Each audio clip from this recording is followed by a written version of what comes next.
पिछले सत्र में हमने बाजार और उसके एफपीओ के लिए महत्व के बारे में चर्चा की। हमने मार्केटिंग मिक्स, जिसमें 4P यानी उत्पाद, मूल्य, स्थान और प्रचार प्रसार तथा 2C यानी कस्टमर और कॉम्पिटिटर्स के बारे में चर्चा की। इस सत्र में हम जानेंगे बाजार के प्लेयर्स कौन कौन हैं और वो क्या भूमिका निभाते हैं, वो किस स्तर पर काम करते हैं, उनके बीच आपसी रिश्ते कैसे होते हैं, मूल्य श्रृंखला क्या है और किसानों को मूल्य श्रृंखला के विभिन्न चरणों में क्या फायदे और नुकसान हो सकते हैं। इसको हम एक उदाहरण से समझने का प्रयास करते हैं। जैसा कि हम जानते हैं कि हर इलाके में फसल का पैटर्न अलग अलग होता है। जैसे मेरे इलाके में मुख्य फसलें गेहूं और सोयाबीन हैं। हाँ, और मेरे इलाके में मक्का और धान होता है।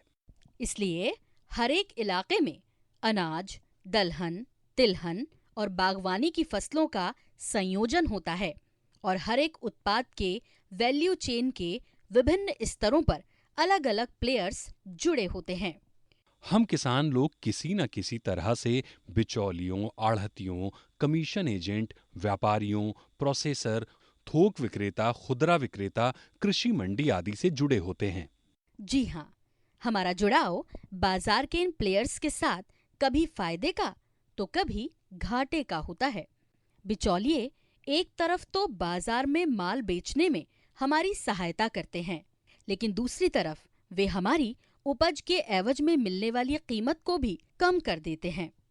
इसलिए बड़े व्यापारियों या कंपनियों को अपना माल थोक में बेचना फायदेमंद हो सकता है।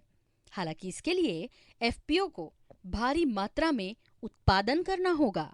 जी, ये बिल्कुल सच है। विनोद जी, बाजार की समझ बढ़ाने के लिए हमें बाजार के इन प्लेयर्स के बारे में जानना बहुत जरूरी है। बाजार के ये प्लेयर्स कौन हैं और वे क्या भूमिका निभाते हैं, वे किस स्तर पर काम करते हैं, बाजार में इन प्लेयर्स के एक दूसरे से संबंध कैसे हैं, उत्पादक से उपभोक्ता तक माल की आपूर्ति में उनकी भूमिका क्या रहती है।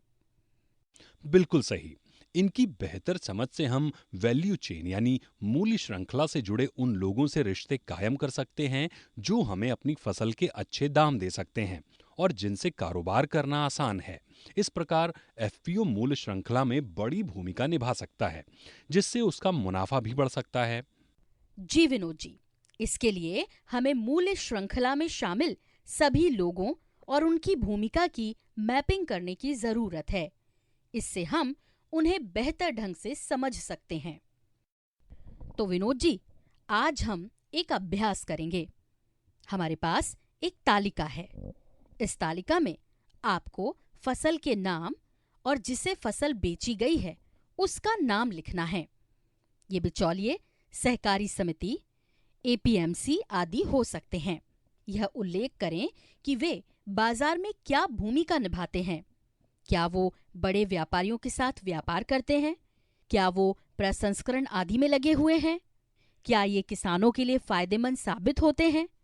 ये भी जानने की जरूरत है कि मूल्य श्रृंखला के किसी विशेष प्लेयर से किसानों को क्या नुकसान है। गेहूं की फसल बिचौलियों को बेची गई, फसल हमारे गांव से उठाई गई, फसल घर से उठाने की पेशकश की गई, उसके प्रति क्विंटल 500 रुपए दाम मिले। गेहूं की फसल आईटीसी को बेची गई, फसल गांव से ही उठाई गई, लेकिन हमें बिचौलियों को बेचने के मुकाबले 500 रुपए प्रति क्विंटल अधिक मिले। कॉपरेटिव को गेहूं की फसल बेची गई, किसानों से सीधे फसल ली गई, जिसके लिए उचित मूल्य और तत्काल नगद भुगतान किया गया, लेकिन इसमें फसल घर से नहीं उठाई गई, जिला मुख्यालय पर कॉपरेटिव तक फसल ढुलाई करनी पड़ी। हमने उन सभी लोगों और संस्थाओं की एक सूची तैयार की है जो विभिन्न चरणों जैसे उत्पादन से पूर्व, उत्पादन के दौरान और उत्पादन के बाद इस प्रक्रिया में शामिल रहते हैं। अब हम तालिका में इनको रखते हैं। फसल का नाम, व्यक्ति या संस्था का नाम, उनकी भूमिका और किसानों को उनसे होने वाले फायदे और नुकसान के बारे में लिखेंगे। पहले मक्का की बात करते हैं। फसल उत्पादन से पहले हमें ब्लॉक मुख्यालय के इनपुट डीलरों की जरूरत पड़ती है। कृषि इनपुट जैसे कि बीज, उर्वरक, कीटनाशक की लागत बहुत ज्यादा लगती है। फसल उत्पादन के दौरान हमें एक्सटेंशन सर्विसेज और मजदूरी की लागत भी बहुत ज्यादा पड़ती है। और उपज के बाद हमें अपनी पैदावार बिचौलियों को कम कीमत पर बेचनी पड़ती है। अब बात गेहूं की फसल की करते हैं।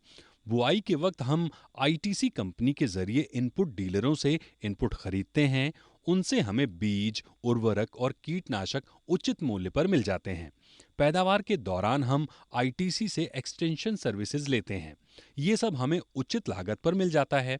फसल काटने के बाद उसे आईटीसी को बेच देते हैं। आईटीसी से हमें फसल के अच्छे दाम मिल जाते हैं। और अंत में धान की फसल की बात करते हैं। बुआई से पहले हम इनपुट डीलरों से इनपुट खरीदते हैं। हमें एग्री इनपुट यानी बीज, उर्वरक और कीटनाशक उचित मूल्य पर मिल जाते हैं। उत्पादन के दौरान भारतीय कृषि समृद्धि लिमिटेड, जो कि कृषि व्यापार में लगी एक कंपनी है, की एक्सटेंशन सर्विसेज से मदद मिल जाती है। गांव में ही श्रमिक मिल जाते हैं। कटाई के बाद पैदावार को हम जिला मुख्यालय पर कोऑपरेटिव को बेच देते हैं। हमें अपनी उपज के उचित मूल्य मिल जाते हैं। तो इस तरह हमने अपना अभ्यास पूरा कर लिया है। इस अभ्यास के माध्यम से हमें वर्तमान बाजार के खिलाड़ियों यानी उन सब व्यक्तियों और संस्थाओं के बारे में पता चला जो कृषि उत्पादन और बिक्री मूल्य की प्रक्रिया से जुड़े हैं।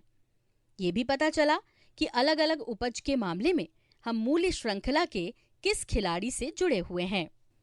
हमें पता चला है कि उत्पादन मूल्य श्रृंखला में अलग अलग चुनौतियां हैं और अगर हम मुनाफा कमाना चाहते हैं तो हमें इन पर ध्यान देना होगा। अभ्यास से हमने ये भी सीखा कि किन जगहों पर हस्तक्षेप करने की जरूरत है जिससे एफपीओ को ज्यादा से ज्यादा लाभ हो सके। जी सरला जी, अब मैं जान गया हूं कि बाजार के प्लेयर्स, बाजार में उनकी भूमिका और किसानों के साथ उनके संबंधों को समझना बेहद अहम है। अब मैं मूल्य श्रृंखला के विभिन्न चरणों में इन प्लेयर्स की भूमिका को समझ सकता हूं। ये चरण है पैदावार के पहले, पैदावार के दौरान और पैदावार के बाद। ये अभ्यास हमें बताता है कि चुनौतियां कहां हैं और एफपीओ किस तरह के हस्तक्षेप के जरिए अपने सदस्यों को फायदा पहुंचा सकते हैं। जी बिल्कुल विनोद जी।